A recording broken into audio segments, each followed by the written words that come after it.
pessoal do podcast Sem Limites.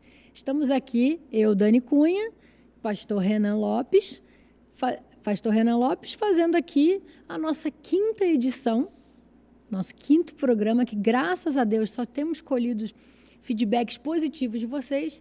E hoje a gente traz uma pessoa muito especial. É um dos maiores líderes evangélicos do país, é uma carreira exímia que a gente vai poder ter a chance de conversar aqui, e uma pessoa que trabalha muito com jovens. Para mim é uma honra poder estar aqui com ele e começar a falar da história dele, que é o Bispo Rodovalho. Bispo, boa tarde, prazer estar com você. Olá, Daniela, é muito prazer falar com você, muito prazer falar também com o pastor Renan Lopes, que não conhecia, acabei de conhecê-lo, e uma alegria poder participar com vocês nesses poucos minutos, mas Amém. Com certeza muito ricos, e falar com a sua audiência do Rio de Janeiro, que eu tenho certeza é gente de Deus, é gente de paz. Amém. Para quem eu vou dar uma pincelada muito breve na história do Bispo Rodovalho, até para ele poder contar, né? Que graça tem a gente estar falando a história de uma pessoa que viveu tudo isso. Bispo Rodovalho é físico, teólogo, estudou filosofia, estudou ciência natural da saúde. Nos anos 70, ele fundou um movimento evangélico em Goiânia, né? Em Anápolis, você é de Anápolis? Sim, foi em Goiânia. Foi em Goiânia. Embora você tenha nascido em Anápolis, mas eu morava em Goiânia. Aquele avivamento das comunidades goianas. Foi em Goiânia. Uau. E hoje a gente estava aqui atualizando até a lista de livros publicados, tem mais de 116 livros, né, publicados, tem 6 CDs, 2 DVDs, é um cantor gospel, um exímio cantor gospel, e o que eu acho mais interessante do Bispo Rodovalho, que a gente vai ter a chance de poder explorar aqui, é como o trabalho dele, enquanto a física e a religião conversam, e como mostrar isso para os jovens. A Sara é uma igreja que trabalha muito os jovens, e toda parte tem a arena, estamos até aqui na arena, né? Então, eu queria pincelar aqui para o Bispo Rodovalho poder falar um pouquinho dele. Bispo, se a gente puder tentar começar do começo, né? Por que você quis estudar física? Como é que foi esse movimento para você, na sua cabeça? Olha, eu me converti do espiritismo pesado. Meu avô foi um dos fundadores do espiritismo na cidade de Anápolis. Meu avô era um fazendeiro muito rico e depois veio a falir, quebrar e perdeu tudo. Mas no auge do meu avô, ele doou as casas para os centros espíritas e alojou muita gente, cuidou da religião. Eu, naturalmente, levado pela minha mãe nos trabalhos semanais. E depois meu pai tinha uma fazenda, e na fazenda do meu pai, por influência da minha mãe, e meu pai era um católico ateu, então tinha muitas correntes espíritas. Aí havia macumba, umbanda, quimbanda, havia todo tipo de 6 diferentes linhas. Havia muitos trabalhadores. Meu pai plantava, ele era um agricultor, uma fazenda média, mas plantava muito. E, por influência do meu avô, acabamos indo no espiritismo, né? Só que as coisas foram ficando muito ruins para a minha família. Eu, um adolescente, sem nenhuma base de religião, de Deus. Na verdade, eu nem conhecia uma Bíblia. Eu vim conhecer a Bíblia já há 12 anos, a primeira vez que eu vi uma Bíblia. Eu não entendia o que era uma Bíblia, que a Bíblia era a palavra de Deus. Eu não tinha nenhuma relação com religiosidade de qualquer forma, a não ser o espiritismo, que para mim não era religiosidade. Interessante. Aí aconteceu uma série de eventos sobrenaturais demais, alguns bons e outros muito ruins. E isso machucou muito a minha vida, me traumatizou bastante. E que um deles foi que houve um acidente com uma arma de fogo na minha mão, aquela bala pegou num senhor que veio a falecer na minha mão também.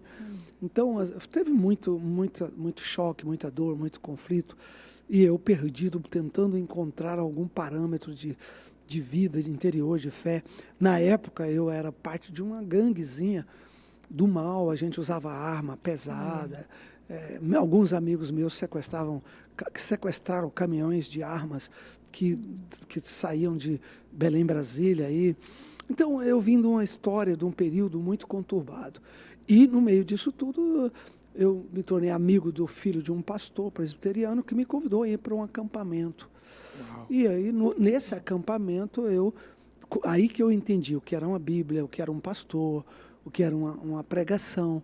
No sábado, à noite, na fogueira, lá à noite da fogueira, a última vez que eu tinha fechado o olho para fazer alguma oração tinha sido alguns meses antes, com uma pessoa morrendo nas minhas mãos.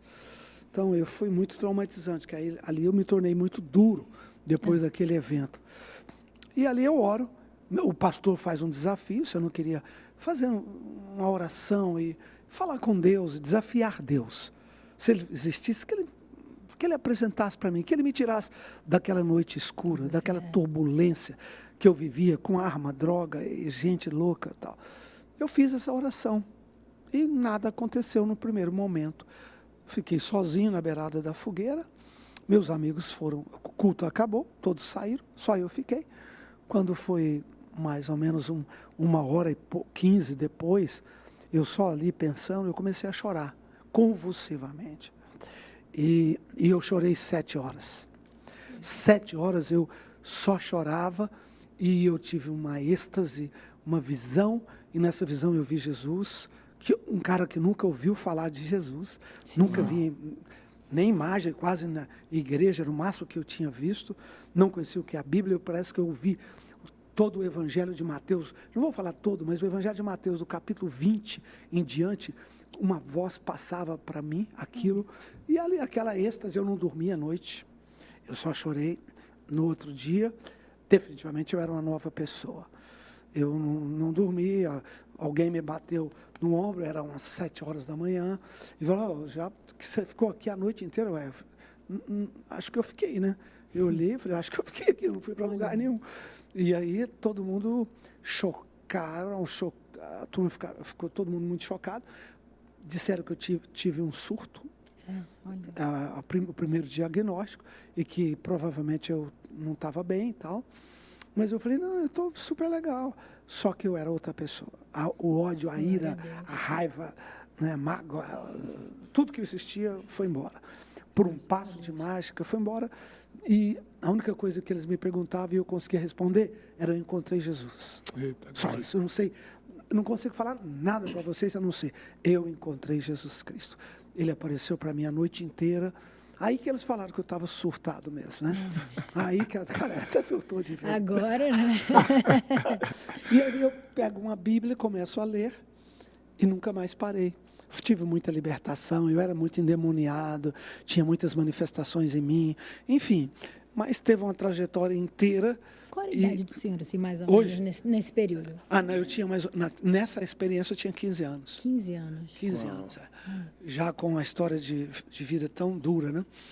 E ali eu mudei e pronto, eu não consegui mais nunca encontrar o cara que vivia dentro de mim. Graças Aquela pessoa sumiu, desapareceu, e apareceu uma outra pessoa com uma outra valores, mente, coração, e aí dali para frente tem muita história, né?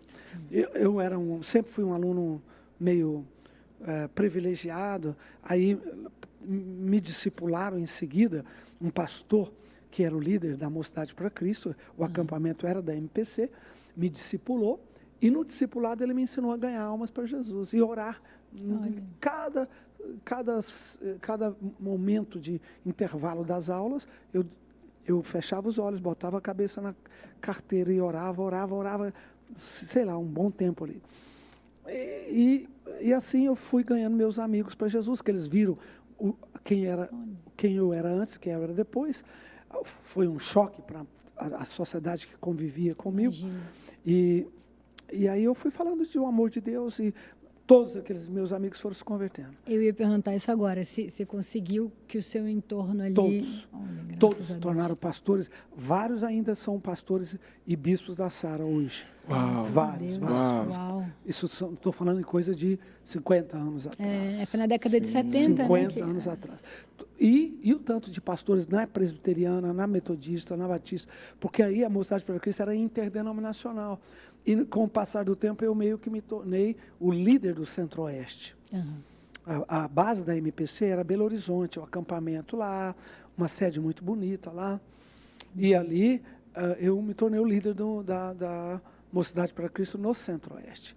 E aí a gente abriu clubes bíblicos em Brasília, aqui, né, em Anápolis, em Goiânia, Uberlândia, Uberaba, e na verdade foi um avivamento, porque teve muitas manifestações sobrenaturais para aquela moçada, muita coisa que ninguém pode imaginar. Eu me lembro de um exemplo só muito rápido, molecada num acampamento conosco fumando maconha, e a gente levava para evangelização e tal, e de repente eu entrei no lugar de dormir, lá na tenda. Não é no refeitório, eu entrei lá no dormitório e eles estavam aprontando, e eu saí, eu voltei, e eu me lembro do choque quando comecei a ouvir os gritos. Eles estavam com drogas, maconha, um pouquinho de cocaína, jogaram no chão e começaram a gritar: Deus, Deus, Senhor, tem misericórdia de mim. Eles caíram num pranto, uma coisa muito sobrenatural, esquisita, e todos se converteram. Foi um negócio... Então, teve muita manifestação sobrenatural ao longo da Mocidade para Cristo. Muita coisa forte. Foi o que nos sustentou. Dali, muito rapidamente, eu amadureci, recebi o batismo com o Espírito Santo, que me completou muito mais na plenitude do meu ministério, porque eu era muito jovem. Muito né? jovem. E aprofundei muito na Bíblia, muito.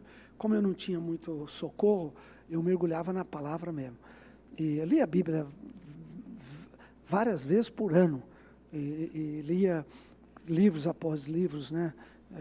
Da própria Bíblia, fazendo jogo 4 do Velho Testamento, 2 do Novo, 6 do Velho, 3 do Novo, 9... todo tipo. E aí, então, assim, logo depois eu comecei as comunidades, porque o grupo cresceu muito, a igreja presbiteriana teve dificuldade de nos assimilar. Chegava aquele bando de menino cabeludo, de bota, de moto, de gente doida, né, cabelão, maluco. Aí eles falaram, um pastor me chamou e disse: esse negócio não vai dar certo. O choque cultural aqui é muito forte. Eu vou te ajudar. Em lugar nenhum cabe vocês. Você vai ter que começar um negócio novo, uma comunidade. Eu falei: comunidade? Ele falou: pode ser. Ele falou: eu te dou umas dicas aí, é o melhor para vocês. E deu certo. Foi a primeira comunidade em Goiânia que nós tivemos. Dali evoluiu, eu me tornei professor universitário. Bom, eu fiz física, aí deixa eu passar a palavra para você. Não, o que eu acho interessante, Dani, não te cortando, é que ouvindo esse relato do nosso bispo, eu vejo o poder transformador do Evangelho. O que o Evangelho pode fazer na vida da pessoa. Tirar a pessoa de um extremo e levar para um outro patamar em Deus. Sim. E eu vejo isso no Senhor, bispo. Essa transformação, tanto da vida de uma área do espiritismo. A minha família, meus pais vieram do espiritismo. Meu pai veio da Bahia, com 5 anos de idade. Que linha? Candomblé. Macumba também. Sim, minha bisavó foi uma das mães menininhas do Cantuá. Então, sim. Deus tirou mesmo a minha família Sim. de dentro dessa linha espiritual. E hoje meu pai é a referência da nossa família como um homem de Deus. E o que eu sou hoje é devido ao que Deus fez na vida dele. Pastor Renan, acho que posso falar que nós temos talvez milhares de pessoas com este mesmo testemunho no Brasil, sabe? Verdade. Homens de Deus, mulheres de Deus, pastores, bispos. Aqui o maior centro espírita do Brasil na época chamava Vale do Amanhecer. Vale do Amanhecer, eu vou Tinha falar. 23 mil membros. Hoje tem ainda o Vale do Amanhecer, mas hoje é uma coisa petitinha, pequenininha. Reduzido. Muitos se converteram. Vários são pastores comigo hoje. Uau. Então, essa coisa que aconteceu comigo, com vocês, eu acho que foi a misericórdia de Deus que atuou, né? E parte do avivamento que Deus fez. E o que eu acho lindo é que Deus além da transformação que o Evangelho gerou no senhor, essa experiência que o senhor teve, o senhor conseguiu reproduzir isso para as pessoas que estavam à volta do senhor. É a capacidade de influenciar, que só o Evangelho tem esse poder de pegar uma pessoa de uma situação, elevar ela e fazer ela elevar outras pessoas dentro dessa experiência. Eu fico muito feliz de ouvir isso. Isso edifica a gente. Né? E eu fico feliz de ouvir o senhor também. Para a gente é extremamente edificante. E tem muita coisa ainda que eu quero falar, mas eu primeiro queria perguntar da física. Sim. Né?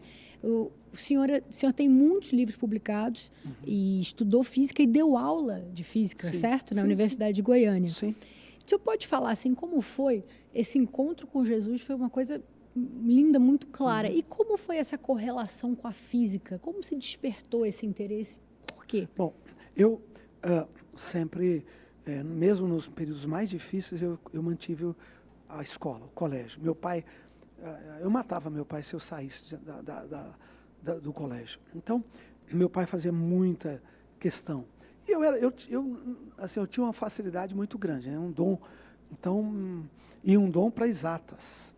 Perfeito. Então eu conseguia com muita facilidade tramitar no mundo das exatas, tanto matemática, física, química.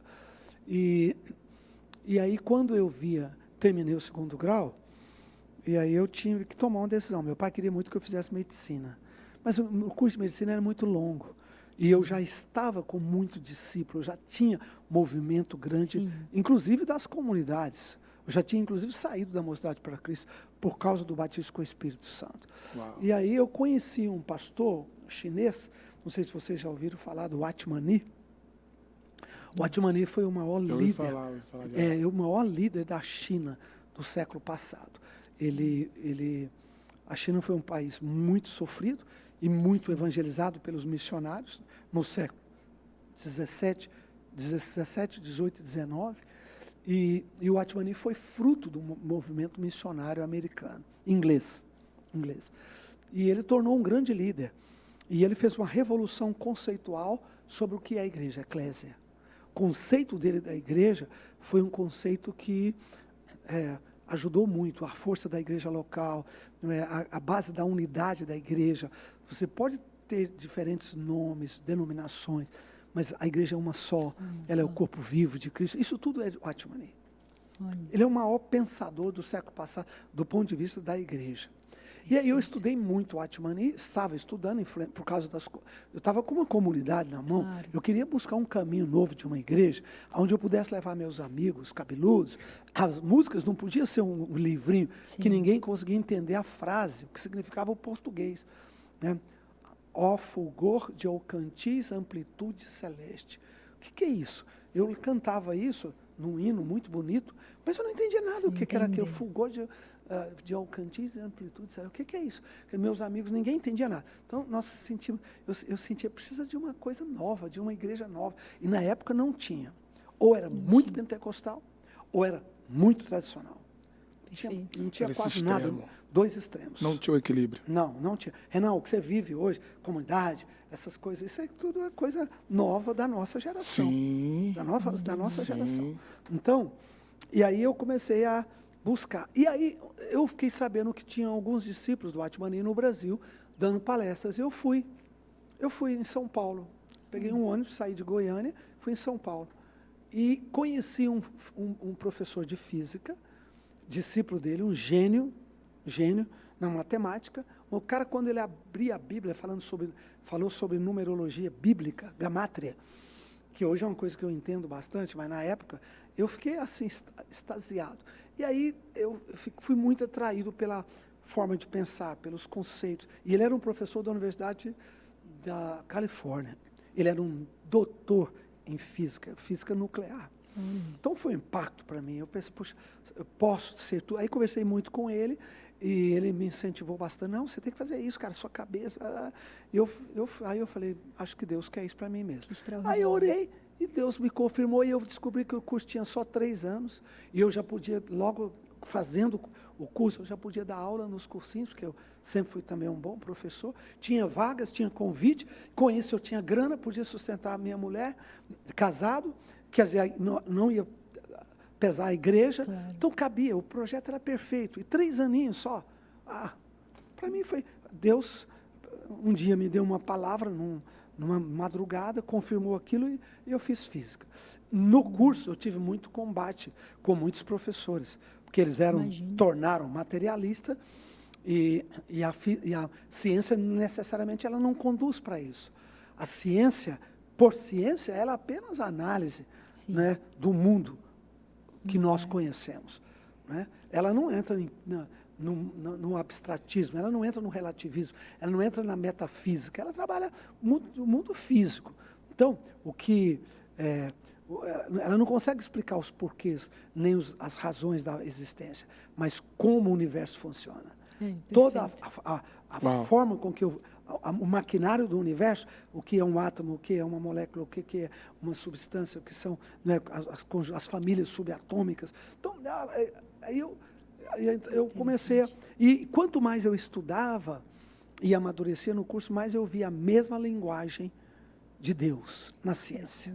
Eu falei, caramba, será que só eu enxergo isso? Isso aqui é tudo que a Bíblia diz de uma outra linguagem.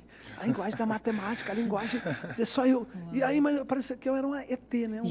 Gênio doido, né? Parecia que era. Eu me sentia alijado totalmente. Mas aí eu comecei a fazer discípulos. Alguns começaram a falar, você sabe que você tem razão, alguns colegas, né? Eu influenciei outro, tá.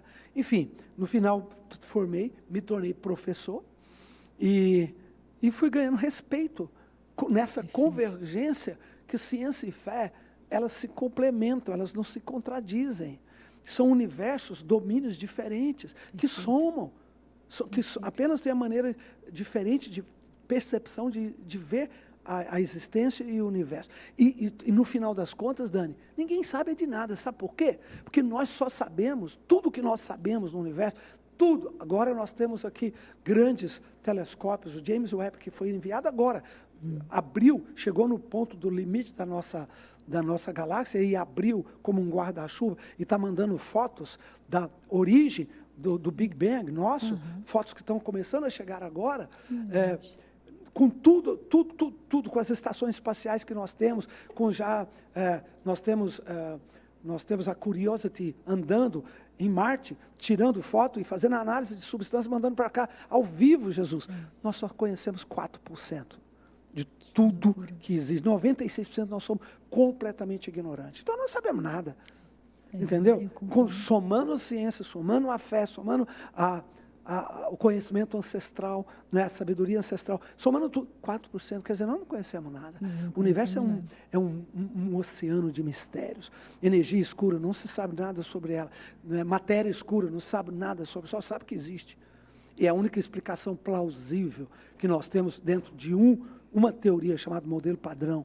Então, enfim, e aí eu fui encantando, eu sou encantado com a ciência, nunca parei de estudar, terminei, passei lá no concurso, fui professor, fiquei por 18 anos como professor da universidade, depois mudei para cá, aí achei que era difícil manter as aulas, mas nunca me afastei da academia.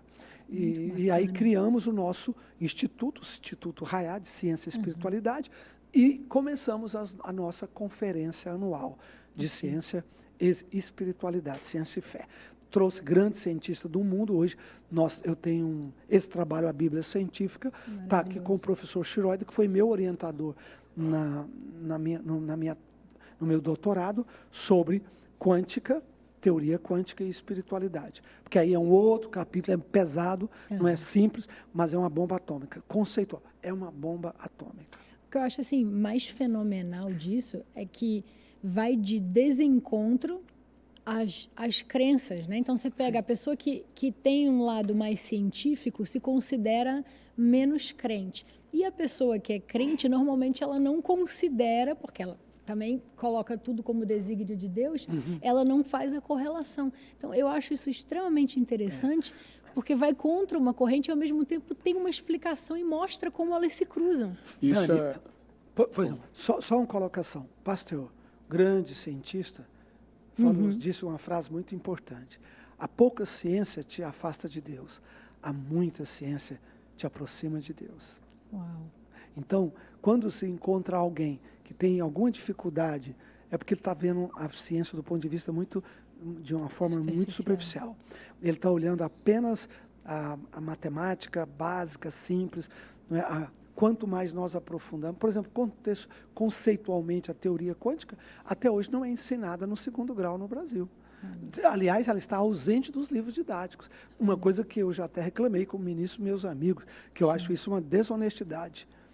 Claro. No mínimo, tinha que ter os conceitos. Até o conceito da gravidade está errado nos nossos livros. Gravidade não é uma força de atração. Gravidade é uma deformação do espaço-tempo.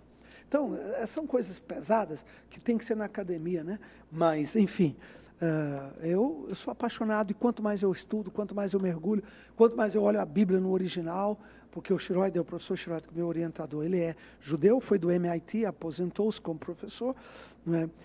Ele foi um dos estagiários do Einstein na questão do Von Braun também, na questão da bomba atômica, e ele tem um homem hoje de 85 anos, então, assim, quanto mais eu estudo de todos os lados, mais fascínio. Mas eu sou fascinado, respeito a força do universo, esse universo vivo. Tudo que nós sabemos sobre o universo é uma visão muito superficial. O universo é vivo. Não existe nada morto nesse mundo. Tudo é vivo, tudo é uma integração e tudo revela a Deus. Maravilhoso, né? E justamente isso que você falou, Dani, eu que vim de uma igreja de raiz pentecostal, a gente leva muito tudo para o espiritual e tem muito aquela a letra mata, o conhecimento mata, e o senhor trouxe aqui isso é muito importante para a galera que está assistindo a gente, você guardar tudo isso que está sendo falado, porque esse equilíbrio entre a ciência e o mundo espiritual, isso é a prova que todas as coisas, como disse o salmista no Salmo 24, do Senhor é a terra, a sua plenitude, o mundo e aqueles que nele habitam. Então, Deus não está dizendo só o homem que é de Deus. Ele diz, o Senhor é a terra, a sua plenitude, o mundo e todos aqueles que nele habitam. Então, quanto mais você descobre a origem das coisas, seja ciência, seja qual for a matéria humana, você encontra Deus nela. Sim, a revelação de Deus está não só na Bíblia, a revelação de Deus está na natureza. Na natureza. As leis da natureza são revelações de Deus. A matemática revela Deus. Isso é muito profundo. A matemática é a linguagem com que Deus criou e que escreveu o universo. Só isso. Ô, Renan, você tocou num ponto muito importante. Moçada, estudem, aprofundem. Agora, nunca caia na bobagem de que, por se tornar intelectual, você vai se afastar de Deus. Você vai se afastar da Bíblia, ou de uma... não, a Bíblia é legal, mas ela não é a palavra viva de Deus. Não, peraí, hoje eu estou na de teologia. Espera, teologia não vai te salvar. Teologia não vai transformar a sua vida. Deus me deu uma graça sobrenatural para me manter a minha integridade da minha fé viva. Uau. Viva, isso intensa, com todo o conhecimento. Porque agora, isso não é muito comum, mas eu sou favorável demais. Acho que nós temos que resgatar o conhecimento universitário. Só para você ter ideia, 80% dos pastores e bispos da Sara são formados, 3º grau, e todos, 100% vão se tornar doutores.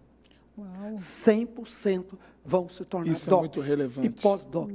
Todos. Por quê? Sabe por quê, Renan? O que eu descobri?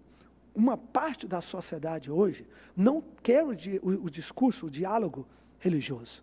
Se você tocar em Bíblia, na própria Câmara, quando eu fui deputado, eu não botei o meu nome, Bispo Rodovalho, tirei. Eu era lá o deputado Rodovalho, Robson Rodovalho. Não era o bispo, porque lá eu não era bispo.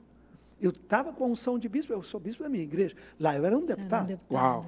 Entendeu? Eu penso assim. Então, a outra coisa meus discursos todos eram científicos.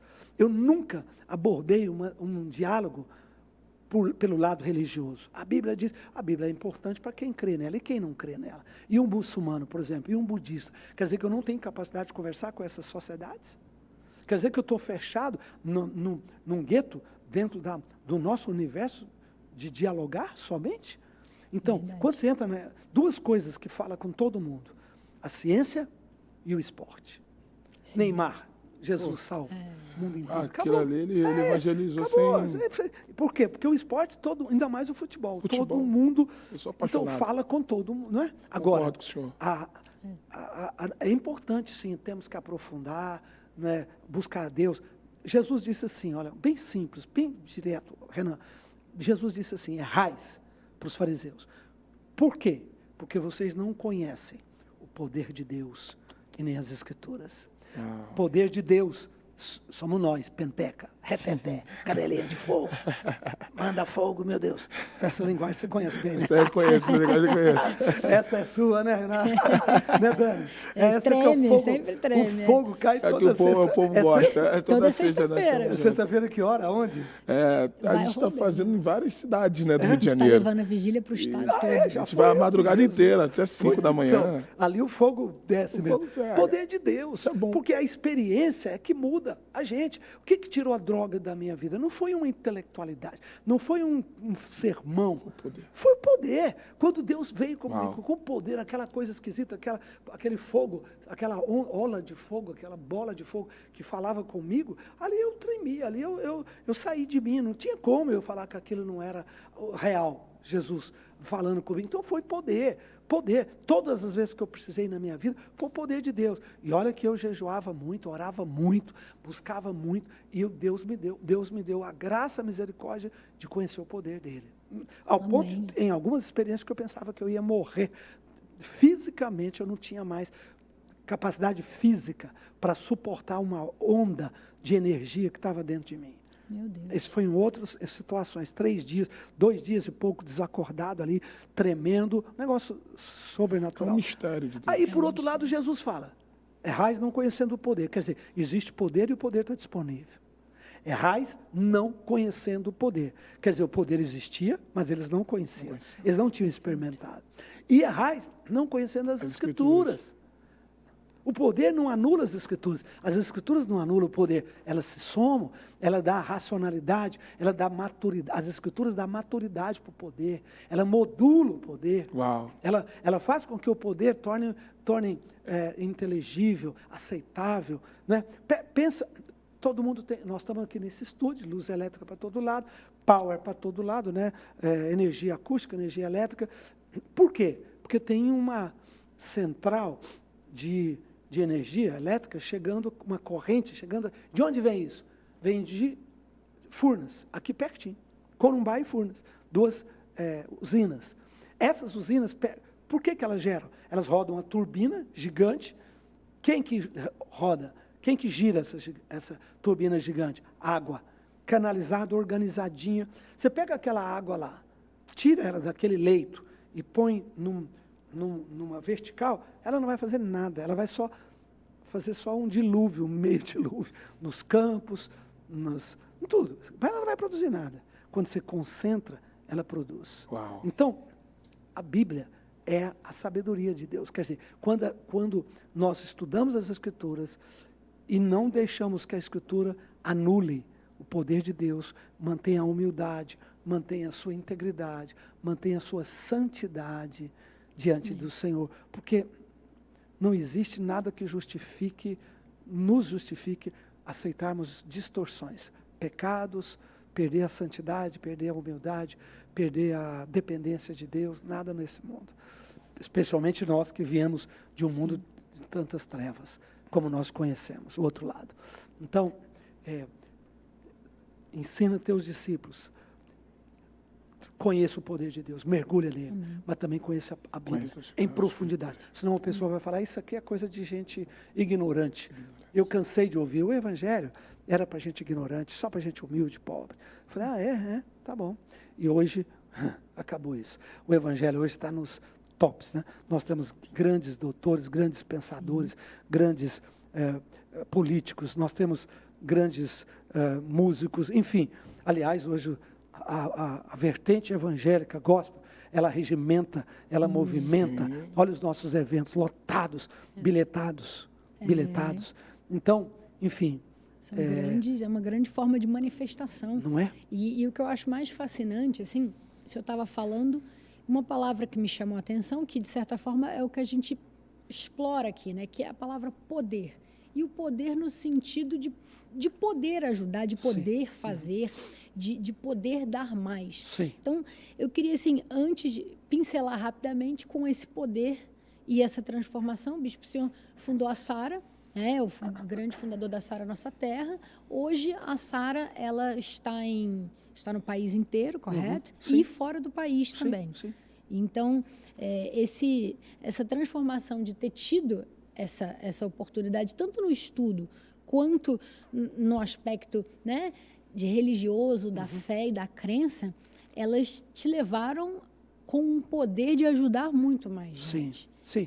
Na verdade, quando eu me converti, né, eu me converti na Mocidade para Cristo e ali eu fui abrigado. Perfeito. Eu devo muito à MPC, porque os meus primeiros passos foram dados por um discipulado que o pastor Abraão Soares da Silva, que hoje é do interior de Minas, pastor da Igreja Presbiteriana ainda, me ensinou, me treinou, me ensinou. Ele me ensinou a ler a Bíblia, a interpretar a Bíblia, ele me ensinou o que era o Velho Testamento, o Novo Testamento. Basicamente um curso básico na vida cristã.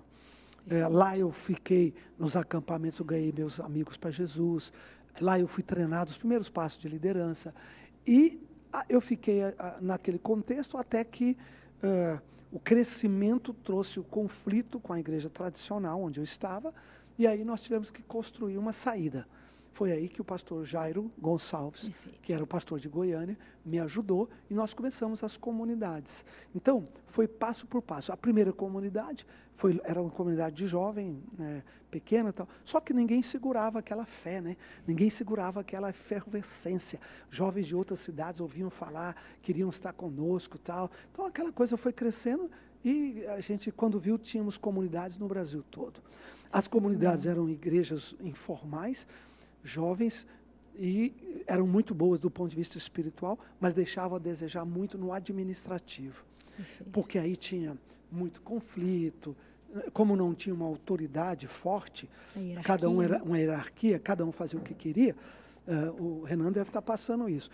Quando você tem uma comunidade só, é fácil você controlar. Quando vocês começarem a ter 3, 5, 10, aí tem problema de aluguel, não pagou o pastor, aí tem problema de dinheiro que se desviou, aí tem um monte de coisa que tem. Aí, é o pastor aqui que às vezes quer crescer, a hierarquia.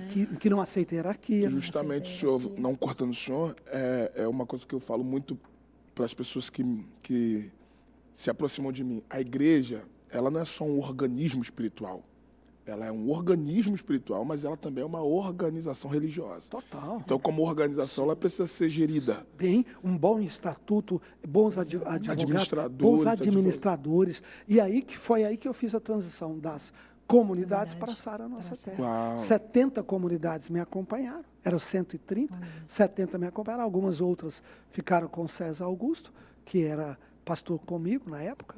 Foi um dos primeiros discípulos, depois algumas ficaram outra proposta que ele teve, e algumas outras nós liberamos.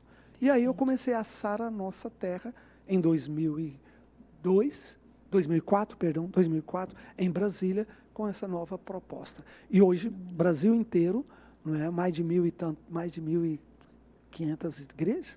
A pandemia nós tivemos que fechar algumas, mas não muitas. E aí tem na Europa, né? Eu estava agora com os bispos da Europa, coordenadores, estávamos em uma reunião lá na embaixada, no outro prédio.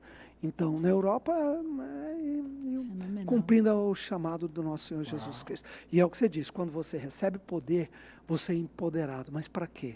Tem que ter o propósito de ajudar alguém. E não é só ajudar alguém no lado espiritual, não.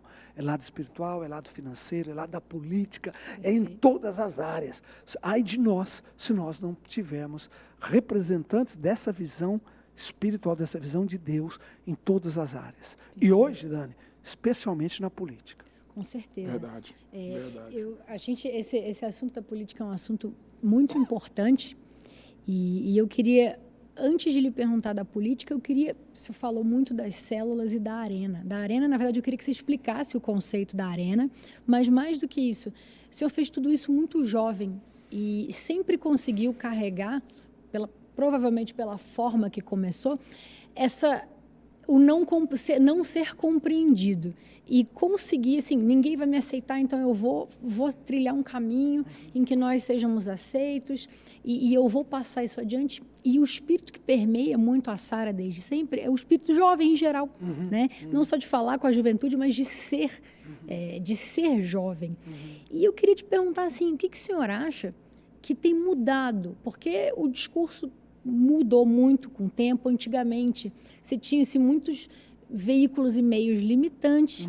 E hoje, o jovem, assim, eu não ousaria dizer que hoje a igreja é mais liberal. Não é questão de ser mais liberal. Eu acho que é a questão de adaptar os jovens que são informados, que correm atrás, que buscam sempre uma contestação. Então, eu queria lhe perguntar, assim, como é para o senhor, se o senhor viu esse movimento jovem e o que o senhor diz para esses jovens? Olha, claro que a gente vi, não só vi, como eu entendi. Eu sou fruto de uma geração de mudança constante. Eu me lembro, eu vi a televisão, eu escrevi o meu último livro, esse livro é essencial. Eu vi a televisão nascer. Eu tinha 12 anos, eu ia para a casa da minha avó, assistir uma vez por semana, sábado à tarde, preto e branco, um japonês que voava, chamado National Kid. Era o único programa que tinha, que passava no sábado, né? Eu e meu irmão andávamos quase 3 quilômetros a pé para ir assistir. Então a televisão estava nascendo, preto e branco, assistia-se uma vez por semana só. Né? Aquilo, quem tinha uma televisão era raríssimo, as casas na cidade, 2, 3, não mais. Sim. E hoje eu vi a televisão morrer. Por quê? Porque essa telinha aqui do celular, né, telefones inteligentes, engoliu tudo, lambeu tudo. O conceito, eu fico me perguntando, você deve ser cantor, pelo seu jeito você já é cantor. Não.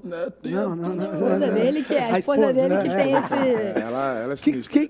Quem faria sucesso hoje em voz? Roberto Carlos? Erasmo Carlos? Você não deve saber nem quem é, né? Não sei, Roberto Carlos eu conheço. Mas essa galera, por quê? Eles não faziam sucesso, hoje o mundo acabou.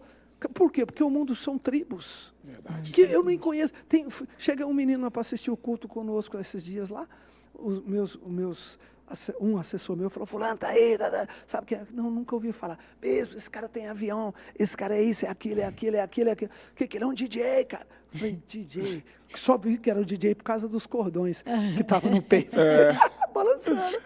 Mas eu nunca tinha ouvido falar. Um sucesso, um fenômeno. Então, tem fenômenos tribais que a gente não... Então, eu entendi essa leitura. E eu descobri o Evangelho. Nós não podemos fechar o Evangelho numa caixa. Nenhuma caixa. Não é na caixa tradicional, não. É nenhuma caixa. Porque a minha caixa, que hoje é moderna, amanhã ela envelhece. Ela fica ultrapassada. Então, nós temos que estar abertos para todos os... E tentar uma mente aberta. E eu acho que isso vem da minha pesquisa contínua da vida, do universo, da minha inesgotável busca que eu tenho de entender, de crescer, de compreender o outro, de entender como que o outro pensa, como que ele se acha naquela situação e eu estou de cá, enfim. Então, acho que... E também o contato da universidade. Eu acho que isso tudo fez com que a Sara tenha essa linguagem maleável, adaptável, né? Ela é bastante adaptável. E nós temos igrejas em lugares muito carentes, favelas muito carentes, igrejas fortíssimas, e nós temos igrejas em lugares muito abastados, né, riquíssimos. Então, a gente, assim, eu costumo dizer, olha, a Sara é o Brasil. Definitivamente ela é o Brasil. É impressionante como isso é um retrato.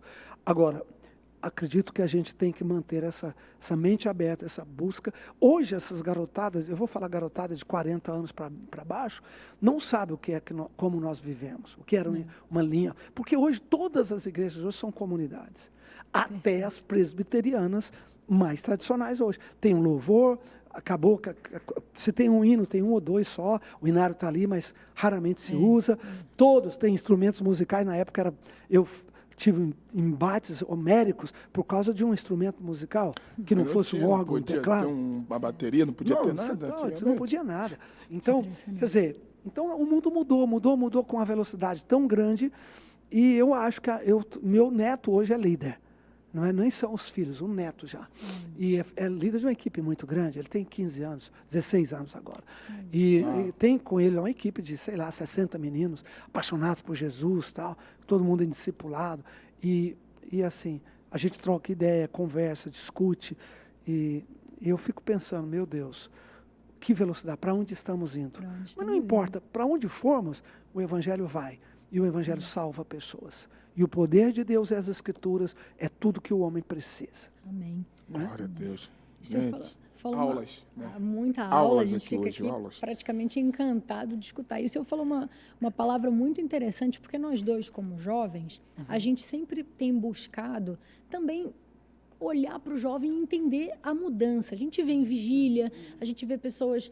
Muita gente tatuada, muita gente que tem outros objetivos, mas todos ali buscando a Deus. E a palavra maleabilidade, eu acho que hoje é o que é mais importante, a gente ser maleável e entregar a quem precisa da palavra a palavra. Na cultura deles. Na cultura na deles. Na língua que eles aceitam. Exatamente. Porque eles falam dialeto. Exatamente. Se você não falar o dialeto deles, eu vou falar com você. Não vou falar. Não adianta impor o conceito, né? Eu acho que o grande objetivo é levar a mensagem e da forma como eles vão entender, e não impor, impor a sanção, vamos dizer assim, a forma de vida, né? De se retroagir, a cultura do não pode, não pode, não pode. É a cultura do entenda o objetivo maior, o propósito. Exatamente, perfeito, Dani. Eu acho que a igreja tem entendido isso em uma grande parte, pelo menos tem compreendido isso em uma medida muito maior do que quando eu fui jovem, quando nós éramos jovens, eu e minha esposa e toda a nossa equipe, mas acho que tem feito muito bem. Essa para mim, é uma das chaves pelos quais a igreja tem crescido tanto no Brasil. Maravilha. Dani, nós estamos num avivamento de números. Nós não estamos num avivamento de prodígios, mas nós estamos num avivamento de números. Concordo com o senhor. Eu vivi o Brasil de 4% de evangélicos. E hoje eu estou no Brasil, vai sair o censo no final do ano, depois das eleições. O Brasil hoje não é um país com menos de 35, 40% de evangélicos. Não é. Acredito De jeito firmemente nisso. Então, como que em 50 anos nós saímos de 4% para 40%, 10 vezes mais. E uma previsão de crescimento cada vez mais. Porque a igreja brasileira evangélica tornou uma igreja inteligente, né? Tornou uma igreja maleável, adaptável. Tem muitos exageros e distorções. Tudo que nós pudermos diminuir isso é muito bom, faz muito bem para o evangelho. Mas está aí o resultado.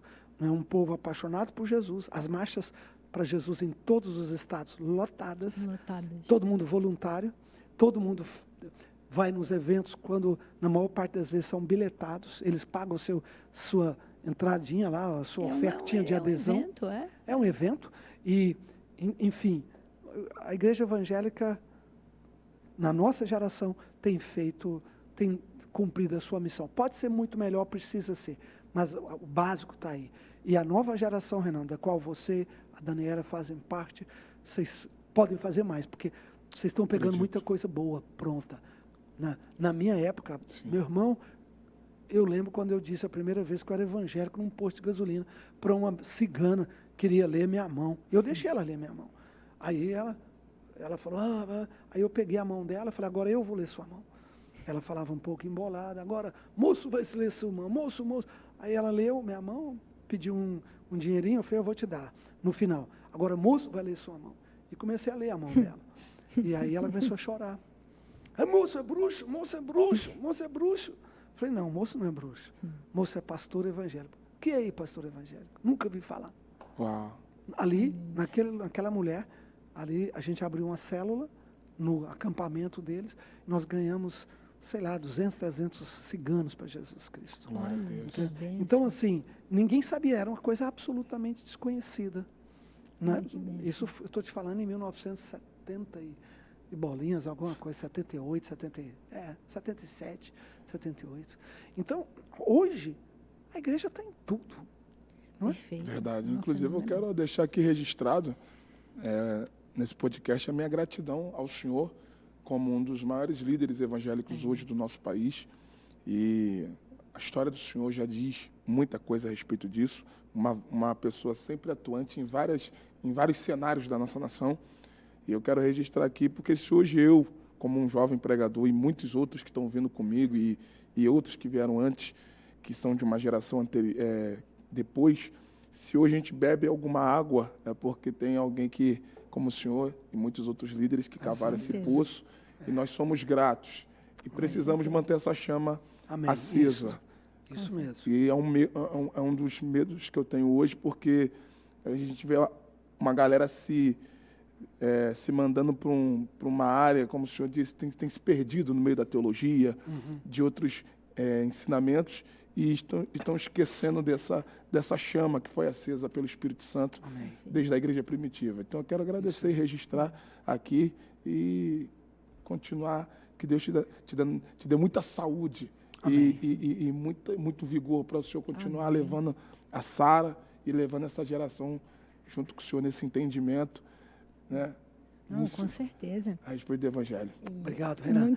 Obrigado, querido. Perdão, pastor. Bispo, nós temos aqui tantos assuntos para falar. O senhor falou muito agora da questão do evangélico, do crescimento dos evangélicos.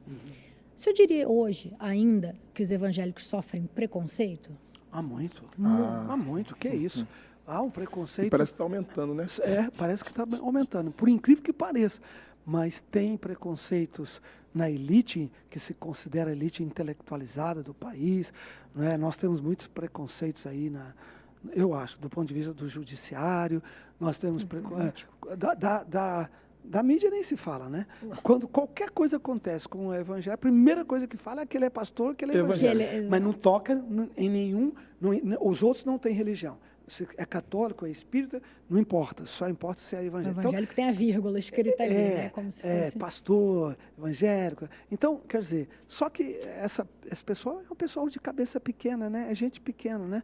São articulistas das redações, são pessoas que se acham os donos, os iluministas, os donos do conhecimento, mas mal sabem eles que o mundo está mudando. Os valores mudaram. E hoje ninguém nem lê os textos desse pessoal mais. Perfeito. Eles estão falando para quase ninguém.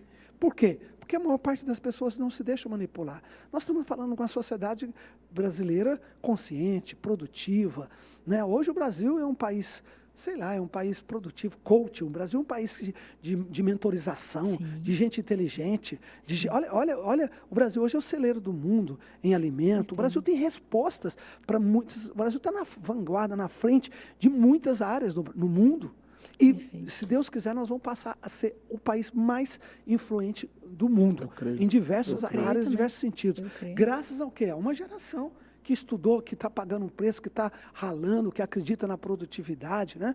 Então, esse discurso fácil que foi vendido lá atrás, o berço do comunismo, até mesmo do socialismo, isso, assim, eu concordo que nós temos que ter um capitalismo muito responsável, muito amoroso, muito humanista. Tem sim, o ser humano é grande, ele precisa ser cuidado, mas isso é uma coisa. Outra é o conceito da conversa fácil, da ideologia malandra, disfarçada, né? De vida fácil, de que você pode viver do jeito que você quiser, que alguém vai pagar a sua conta. Não. E que o resto da vida... como assim? Isso não é justo, não é.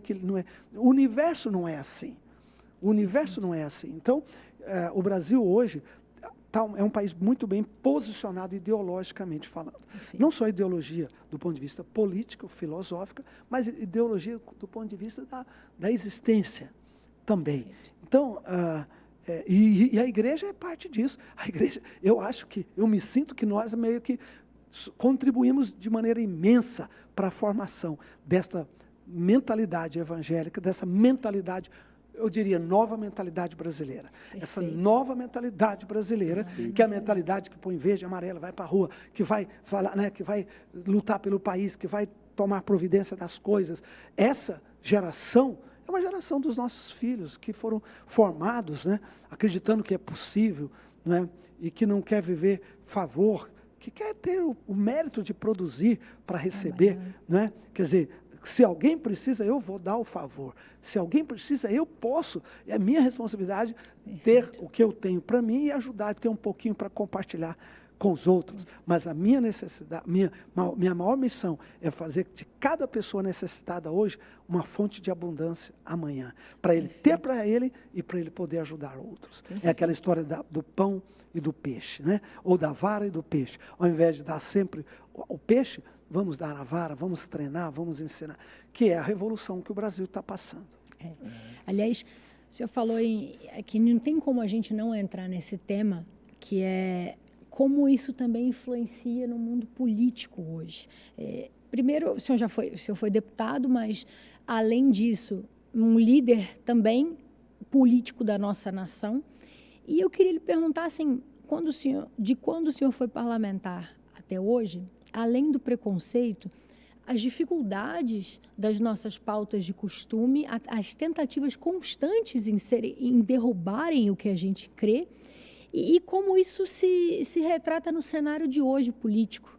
Olha, Dani, se a igreja não tiver representantes lá, em todas as instâncias legislativas, quer seja Câmara de Vereadores, Assembleias Estaduais, Câmara Federal e Senado, nós estamos alijados do processo. Sim. Porque aqueles que pensam diferente de nós não têm a tolerância que nós temos. Perfeito. Não têm a tolerância que nós temos. Aqueles que pensam diferente de nós, se puderem, eles nos cerceiam, inclusive com leis, proibindo mesmo a igreja de usar a sua voz. Na TV, na rádio, já tem projeto de lei todo dia. Só pode usar tanto tempo na rádio, só pode usar. Como assim? Quem quiser assiste, quem não quiser não assiste, tem outras programações, né? Vizinhos não podem autorizar igrejas a serem abertas. Enfim, tem tantos movimentos continuamente, como se o cristianismo fosse a escória ou a praga do mundo. Eles esquecem que o nível de vida da civilização ocidental, tão bom, tão alto que se alcançou agora, nunca alcançamos uma vida média tão longa, uma ciência tão desenvolvida, um respeito humano como temos hoje. Isso é oriundo de quê? De uma civilização judaica cristã ocidental. Perfeito. Quer dizer, a própria Revolução Francesa, o humanismo, está baseado 100% nos princípios de Jesus Cristo. Sem Jesus. Tira Jesus, mas vamos pegar os ensinamentos. Então, se nós não tivermos representantes que defendam, que lutem, que falem, peraí, não é assim, que discuta, que converse, que dialogue, muitos fazem até por ignorância. Alguns fazem por maldade mesmo, mas outros fazem por ignorância, por não entender. Então, a Câmara, especialmente as assembleias e a Câmara, são os lugares, eu sempre disse, é o lugar onde se forma consenso dos dissensos. É lá que tem que sentar os diferentes e encontrar um caminho de respeito mútuo para uma sociedade laica e uma sociedade saudável como a nossa, de um Estado democrático, realmente democrático. Então, tem que ter representantes. Chega na época da política, todo mundo vai para a igreja pedir voto, oferecer isso, falar aquilo, mas depois você sabe que aquela pessoa não é cristã, ela vai virar as costas para nós e tudo que puder fazer, vai fazer para atrapalhar, nunca para ajudar. Nós não podemos cair nesse conto mais. Não dá. Isso também tem me impressionado e assustado, acima de tudo, você falou do consenso na representatividade. Eu falo muito isso, inclusive no lado da mulher, no lado feminino, falta representatividade nas assembleias e nos comandos para poderem manter ou então dar uma voz ativa. Hoje a gente vê assim, um deputado, aqui, como o senhor falou, um deputado é deputado evangélico. Eu sou o Robson, não, eu sou o deputado evangélico Rodovalho. Eu sou, agora, se for o espírita deputado João, é o João.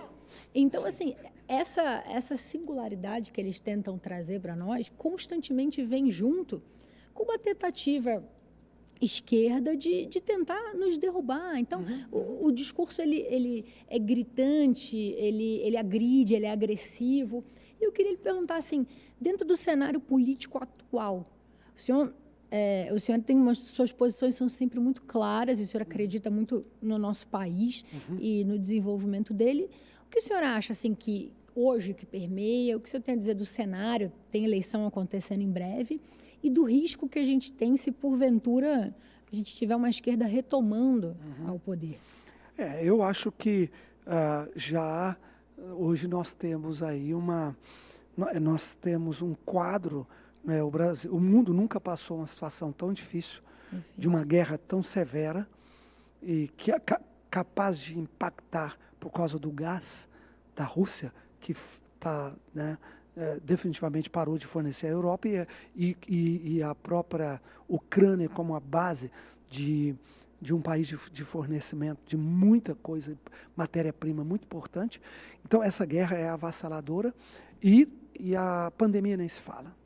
Desde 1918 não se tem um quadro caótico como uma pandemia dessa. E olha que o Brasil conseguiu sair relativamente muito bem no cenário. Nós estamos com um desemprego a menor, né, de 1 dígito só agora, caiu para 1 dígito, né, um fenômeno, porque a vida toda nós tivemos 10, 12, 15, 20% de desemprego. Então, assim, do ponto de vista de valores, pela primeira vez um presidente cristão, um presidente afinado com os valores e as bandeiras cristãs, presidente, inclusive, amigo, porque foi parlamentar conosco, né? Quando eu fui presidente da Frente Parlamentar Evangélica, da família, Frente Parlamentar da Família, ele era participante. Então, assim, eu acho que o Brasil tá aí no vale da decisão. Ou a gente caminha, continua seguindo nessa direção, com muita responsabilidade, correndo atrás, com muita lisura, fazendo as coisas com muito carinho, com muito amor mesmo. Ou a gente pode cair num lado que não é bom. É só olhar como é que está o desenvolvimento dos países que optaram pela esquerda. A esquerda é muito boa de fala, realmente. E são bons amigos. Tem pessoas com quem são pessoas que a gente até conversa bem, sempre, como pessoas, como amigos. Mas na hora da operacionalização da prática governamental ali, do desenrolar do modelo de governo, deixa muito a desejar. Sem falar que nossas bandeiras, valores cristãos, vai tudo para o saco. Vai tudo para o beleléu na prática, né? Pode assinar cartas como já assinaram, compromissos, né, como já fizeram, mas na hora não vão cumprir nada daquilo.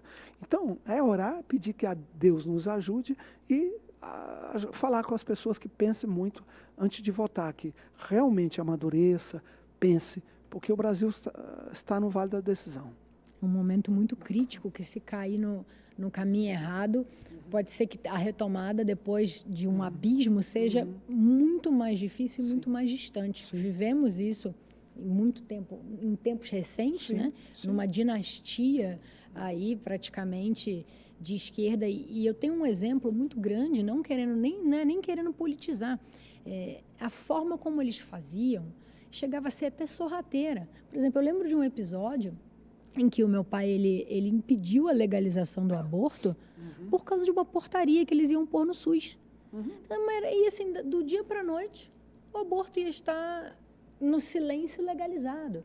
E a tentativa é constante.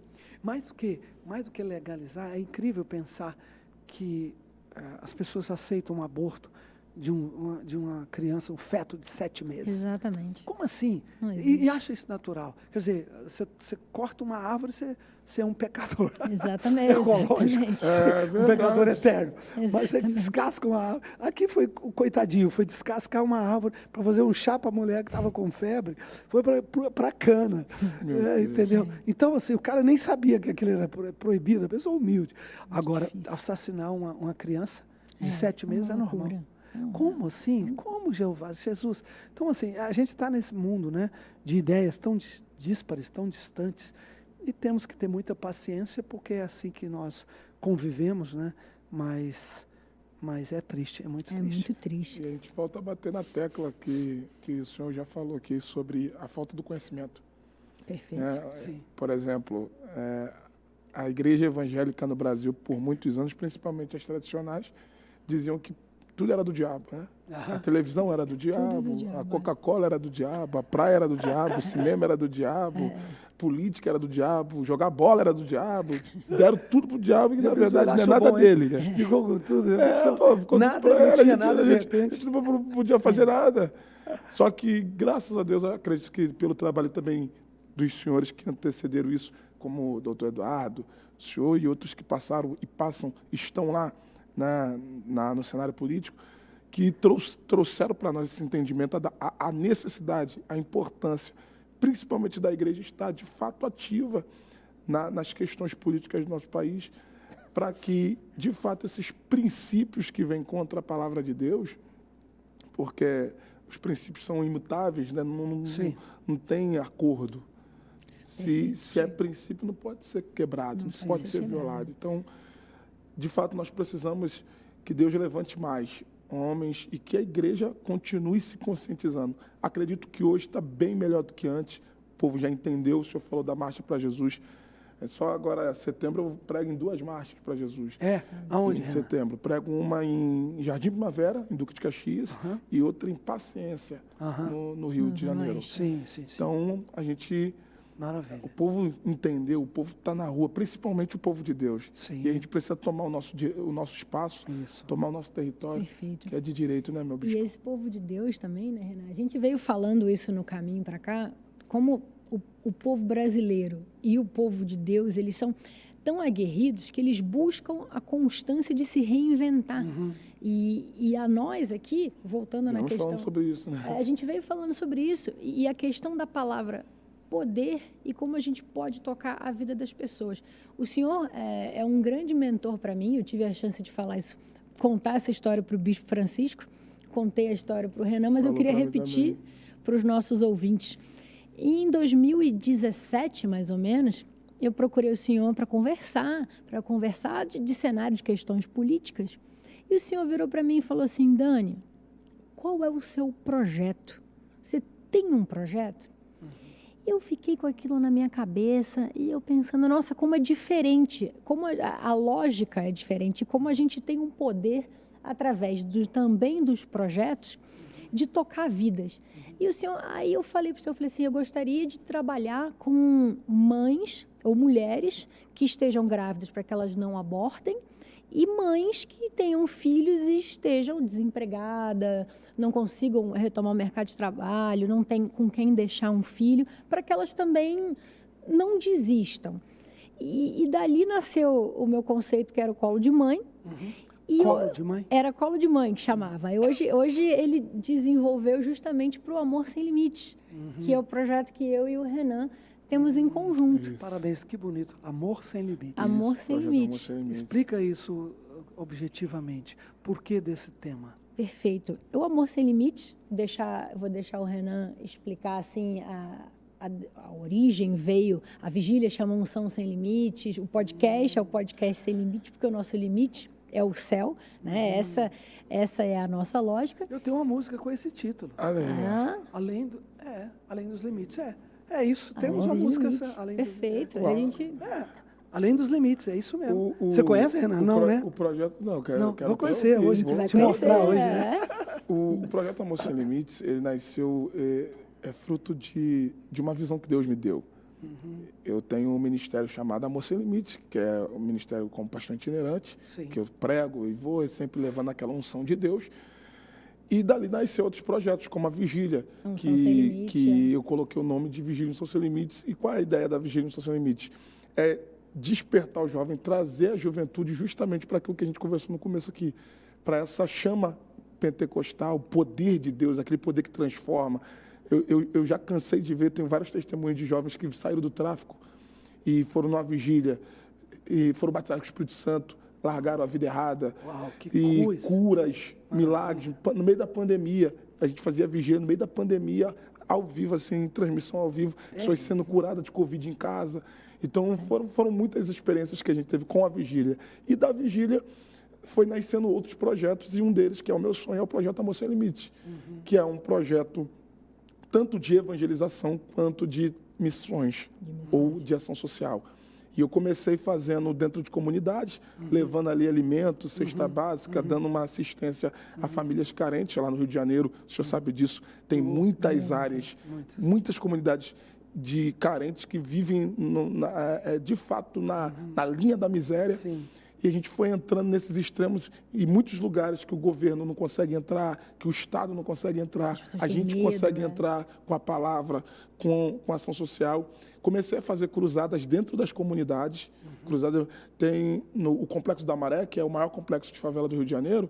Eu consegui fazer no campo da Vila do João, que é o coração do Complexo da Maré. Eu fiz uma cruzada para mais de 4.000 pessoas. Uau. Dentro do coração. Autorizado. Não, e eles respeitam a gente, deixa a gente fazer o trabalho, entrar. Pois é, isso que o Estado está falido. O Estado não entra. Não é. Mas você entra com a palavra de E a Deus. gente consegue entrar com a palavra Com a e ação. levando também a oportunidade. Por quê? É o que eu penso e aqui é o resumo do Amor Sem Limites. Quando eu chego numa comunidade, numa área carente e digo para uma criança, o crime não compensa, porque a criança ela cresce ali vendo aquilo. Sim.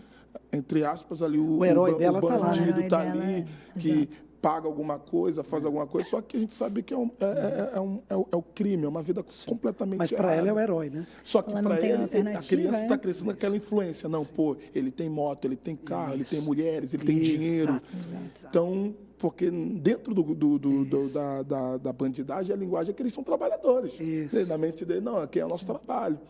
Então, a criança, ela nasce com esse conceito. Não, pô, meu pai trabalha às 5 horas da manhã, sai 3 da manhã de casa para chegar no trabalho de madrugada, pega trem, metrô lotado, volta, trabalha o mês inteiro, não consegue nem pagar as contas, não consegue nem dar uma vida confortável para sua família. Aí a criança, ela vai pensar o quê? Vou sair 5 horas da manhã, vou virar bandido. Vou virar igual, Ela vai virar igual aquele bandido. cara ali. Sim, é. sim. Então, o meu projeto não é só chegar ali e falar, Jesus te ama. Aí a criança vai olhar para mim, sim, Jesus te ama, o que ele vai fazer por mim? É, exato. É isso aí. Aí a gente leva uma oportunidade, cursos profissionalizantes. Parabéns, isso é maravilhoso. A gente desenvolve projetos. Essa é a igreja verdadeira. Isso aí, esporte, lazer, cursos, arte. ali aquele recurso inicial que Renan, é um tudo alimento. isso está em site? Você já botou isso em Já site? temos o Já. Instagram Nós oficial. impactamos mais de 40 mil pessoas Ah, eu diretamente. quero o endereço. Depois passa aí o endereço. Claro, certeza. que é o Amor Sem Até- Limites, @Amor Sem Limites. Amor Sem Isso, Limites, Amor arroba. Sem Limites. É o @Amor Sem Já Limites. está pelo Arroba Instagram. ótimo. Já conseguimos, graças a Deus, semana passada tive a notícia boa, que já saiu o estatuto. Olha. Vai virar agora a nossa Sim, instituição, a sim. Associação Amor Sem Limites. Porque você tem a igreja Isso. e vai ter o E trabalho E agora vai social. ter o trabalho social. Perfeito. A gente, Isso aí. 100%. a gente atuou nessa informalidade, então, assim, até os nossos números Dani, recentes. você mergulhou. E ela entrou. Eu- Pra ser contei isso mentora para e- ela sonhou comigo. Eu juntei e o o- meu projeto, bispo, era só entre aspas, a alcançar o Rio ali, né? As comunidades, sim. que é onde eu sempre tive, sempre Sim, preguei. sim, sim. Isso é uma marca do meu ministério. Mesmo depois de eu ficar conhecido, as pessoas me conhecerem, eu continuei ali dentro, pregando nas igrejas, levando tendo aquele contato corpo a corpo. Aí, quando eu falei para a Dani do meu projeto, ela falou assim, não, a gente vai fazer só no Rio de Janeiro. A gente vai levar para o sonhou Brasil junto, e vai levar para o mundo. Amém. E eu tenho um sonho de fazer uma cruzada na África, Sim. dentro desse nosso projeto. E Meu filho- é o sal, é o limite, é o que ela falou. Acabou. Pode ter certeza, porque tem carência, tem necessidade, tem a palavra do Senhor, ide por todo mundo, levai o evangelho. Então, o que você está fazendo, você está no lugar certo, você e a Dani estão no lugar certo, no chamado de Deus. Glória a Desenvolva, faça, que o Senhor abençoe, cubra vocês, dê Amém. vitória para vocês, Amém. porque essa é a igreja viva, essa é a igreja verdadeira, Uau. que leva realmente a essência do evangelho. É muito lindo a gente ver, assim, acompanhar a vontade que eles têm de mudar, né? A gente recentemente formou 2.000 pessoas, a maioria mulheres, Sim. que estavam desempregadas em cursos livres. Então, é Sim, auxiliar de claro. creche Sim. e foi auxiliar de creche e auxiliar de enfermagem. Mas ganharam o primeiro diplomazinho, né? A gente deu a... Sei fazer alguma ainda coisa. buscamos o estágio. Eu tenho uma habilidade aqui, eu posso fazer isso, eu sei fazer isso. E demos aula de empreendedorismo, até falamos de abrir negócio. Que bom, parabéns. E dar essa oportunidade. Então, é muito edificante Maravilha, para a hein? gente poder também trabalhar esse lado. E eu quero dizer isso para o senhor, porque tudo isso foi fruto de uma mentoria que eu ganhei do Aí senhor. entra o senhor, meu bispo. É sem verdade. saber, né, Dani? É verdade. Mas é assim que a gente é, né, O Dani? senhor mudou minha vida. Obrigado. O senhor Dani, deu a vara obrigado. para ela, pessoal. Pois é. É Exatamente. um pensamento, né? uma pergunta, um pensamento que realmente acendeu uma chama dentro de você. E acendeu a luz. construímos. É impressionante olhar Parabéns, daquele que momento bom. até hoje, o quanto a gente conseguiu construir.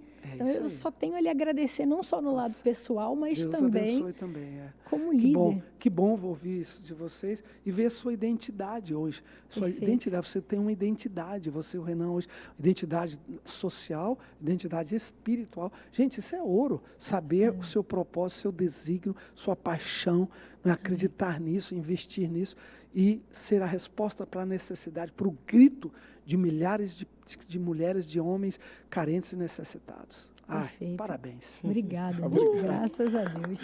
Obrigado. Muito Isso aí. obrigada. Muito bom ouvir isso do senhor. E acho que caminhando para o nosso... Tomamos demais o seu tempo. Eu porque nem sei tenho- quanto tempo eu nós estamos também falando não- aqui. Não sei quanto tempo, mas eu não queria deixar de 1h10 já. 1h10? Ah, passou tão rápido. Passou tão rápido que Sim, olha aqui, sim. a gente tem um... Se deixasse, a gente ia perguntar a Assuntos vida. tem, né, Dani? Vamos ter que repetir alguns podcasts assim, para que a gente possa... Vamos sim. Vai ter que fazer Vai uma, ser o primeiro. Não é? uma, edição, uma segunda edição. Vai, segunda, terceira, quarta, vai ter que começar a ser por temas, até porque é tanto tema importante. Eu queria falar aqui para os nossos ouvintes também, que além de filósofo, físico, líder evangélico, influente no Brasil, político e autor de muitos livros, Bispo Rodovalho é um grande cantor gospel. Ah, não, sou compositor, não tenho voz para isso. É um grande... Mas eu amo. A música, para mim, é o perfume da vida. Uau. É o perfume da vida. Eu componho a vida inteira, desde que me converti. Deus me dá as inspirações. Mas fiquei muitos anos no ministério e não consegui afinar direito a minha voz, coisa que eu fiz aos últimos 15, 20 anos, a partir de que eu tomei a decisão porque eu entendi, viu, Renan, você que é pastor, a música, ela tem um pouco mais de longevidade conceitual do que o sermão. A palavra, você Uau. prega no quarta, quinta-feira, ninguém nem mais lembra. A música fica lá, o pessoal ali. cantando. O pessoal ouve E todo dia. ela viaja, né? Anjos e Querubins, cantados por mim, pelo Fernandinho, foi embora, foi para a China, foi para o Japão. É uma música cantada lá fora. Um dia eu vi, não é, aquela Sara, Nossa Terra, por favor, foi hino na maior passeata da Argentina que a igreja evangélica fez. Sara, Nossa Terra, por favor. Tem crianças nas esquinas, sem carinho e sem amor. Uau. Tanta gente precisando de um favor. Uma música muito intensa, né?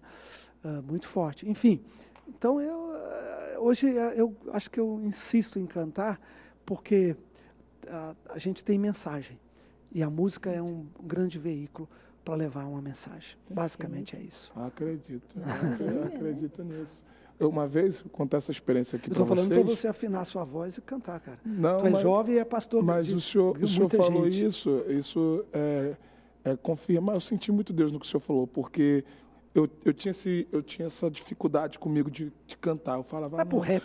porque Deus me O chamou. rap. Vai pro Deus- rap. Rap todo mundo canta. Deus me chamou para pregar e tal, e eu ficava com medo de cantar. Aí uma vez eu estava em Pernambuco, fui pregar numa conferência, aí eu encontrei uma mulher de Deus, uma pregadora muito conhecida, mas ela já tem uma certa idade, mas é uma mulher de Deus, um vaso de Deus, de oração. Aí quando eu vi ela, né, aí eu lembrei, porque minha mãe era muito fã dela. Minha mãe é fã dela, que ela está viva, né? Minha mãe é muito fã dela. Aí eu falei assim, eu vou até falar o nome dela aqui, porque ela é uma mulher de Deus, Antonieta Rosa. Não sei se o senhor já ouviu falar dela, Antonieta Rosa. Aí eu falei assim, poxa, minha mãe é tua fã e tal. E sentei com ela, comecei a conversar com ela. Aí, que ela já me conhecia também. Não, você prega muito, aquela coisa toda. Aí, naquela conversa, ela falou assim, meu filho, Deus está mandando você cantar. Olha aí. O que o senhor falou Pronto. agora aqui. Duas Aí- palavras te confirmam vira. todo o propósito. Aí eu olhei para ela assim, eu falei assim, cantar, eu na mente assim, Nem que seja o rap. poxa, eu não Hoje sei eu estou cantar. feliz, Jesus está ali, perto de Aí, mim. ó. Aí ela falou assim, não, Não precisa de voz. porque tua voz é ungida. O rap está tomando tudo, né? verdade. Ela falou assim, porque a tua voz é ungida e Deus está mandando você Aí, cantar. é verdade. E o senhor agora veio e falou isso, confirmou. Eu vou começar a dar um jeito. O Hélio ali, ó, o Hélio Borges ali te olhando. Vai ter que me ensinar aí, vai ter que me ensinar alguma coisa aí, vambora. Com certeza, não, é importantíssimo. Não tem jeito, o altar demanda o louvor. Uau. Tem momentos que eu precisava, cadê uma música? Não tinha. Aí eu falei, não. Eu vou voltar à minha inspiração sacerdotal de composição. E foi assim. E Deus me dá a música em sonho. Aí eu tenho uma equipe boa, né? Eu pego o rascunho, guardo o rascunho quando vem a inspiração, letra e melodia, depois passo para a equipe, aí sai. Aí faz os detalhes. Dali 6 CDs, né? 2 DVDs. Esquece. Será que a gente pode chamar só um pedacinho de uma musiquinha para as pessoas? Qual que você quer? Já está no ponto? Podemos fazer as duas, porque eu quero que... Põe um biscoito. Tá aqui, ó, um biscoitinho para vocês. Tem uma... Além dos Limites e Sara Nossa Terra, por favor. Dá para fazer ou não? Dá. Primeiro, Romper dos Limites. Então, vamos lá.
Nas esquinas, sem carinho, sem amor, tanta gente precisando de um favor, tanta gente destruída que o vício já levou, tantos que não têm um teto pra morar, tanta gente ferida, sofrendo e sem razão, tantos pais sem seus filhos, chorando solidão. Mas nós cremos em um Deus, Ele é vida e perdão, Ele pode restaurar essa nação, meu Senhor, sara nossa terra, por favor.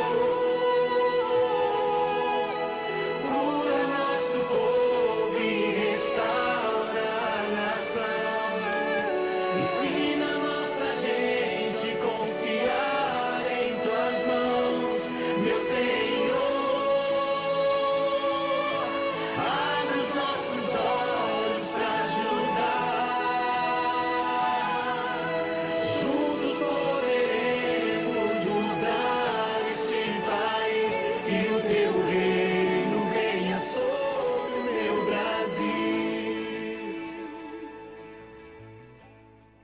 Bispo Rodovalho, eu e o Renan, assim, não temos palavras para agradecer não só o seu tempo, mas a aula que o senhor nos deu. Espero que tenha tocado, que toque, né, os nossos ouvintes, porque são lições ali, é uma história muito poderosa que vem e, na sequência, vem trazendo muitas lições poderosas que todos nós temos que carregar, não só na igreja, mas no nosso dia a dia, na nossa vida, no que a gente faz e no que a gente almeja ser, né? Então, eu queria agradecer, assim, profundamente. Eu espero que a gente tenha a oportunidade de continuar, porque são tantas lições, são tantas perguntas e tantas conversas que a gente, embora a gente esteja mais aberto, com mais tempo do que um púlpito, então daí a grande, né, lição do nosso podcast, a gente poder justamente conversar abertamente, mas ainda tem muito mais. A gente sai daqui com mais perguntas, né, Renan? Oxi. Com certeza. Então, eu quero agradecer a todos do nosso podcast Sem Limite. Queria dizer que é com muita alegria que a gente vem recebendo. Estamos indo para o 5º episódio e já temos uma rede de mais de 200 mil visualizações e, graças a Deus, o mais bacana é a gente ver na rua. O pastor Renan é um pastor conhecido, um grande pregador, mas eu poder caminhar na rua e ver as pessoas falando: ah, você começou a falar, eu reconheci, você é a Dani do podcast. Então, é tão edificante para a gente saber que as pessoas têm acompanhado e que os comentários são positivos. E quero agradecer ao Senhor por ter somado ao nosso propósito, por ter nos ensinado tanto, e dizer a vocês, do podcast Sem Limite, que estaremos em breve mostrando essa grande aula e, com certeza, com muito material para explorar em diante. Meu bispo, eu quero agradecer.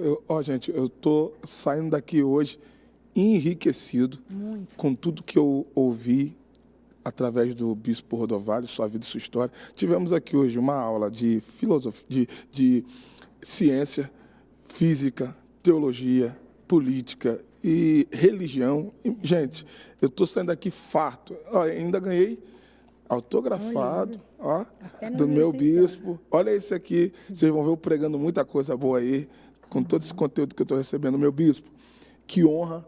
A única coisa que eu peço é que o senhor depois me dê um privilégio de sentar mais um pouquinho e ouvir com o senhor.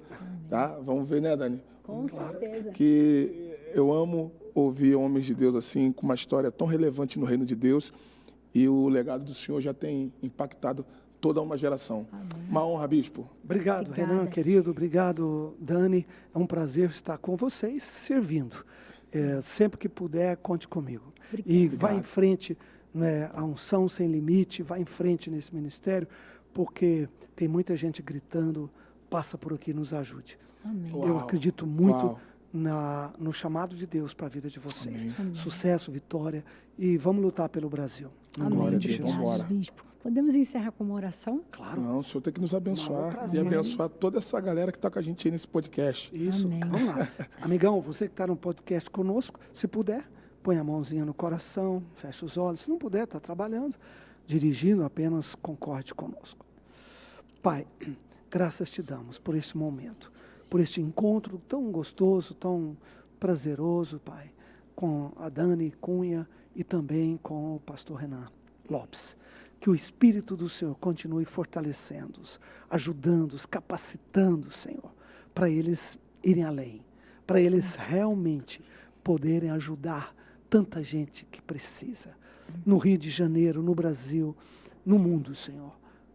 Fortaleça-os, levante as suas mãos quando cansarem. Traga sabedoria, graça, traga providência, tudo o que eles precisam. Senhor, que o ministério precisa, que a obra social precisa.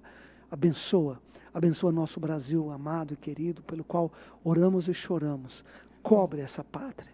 Abençoe as próximas eleições, que a tua poderosa mão nos ajude, que a tua poderosa mão fortaleça essa nação.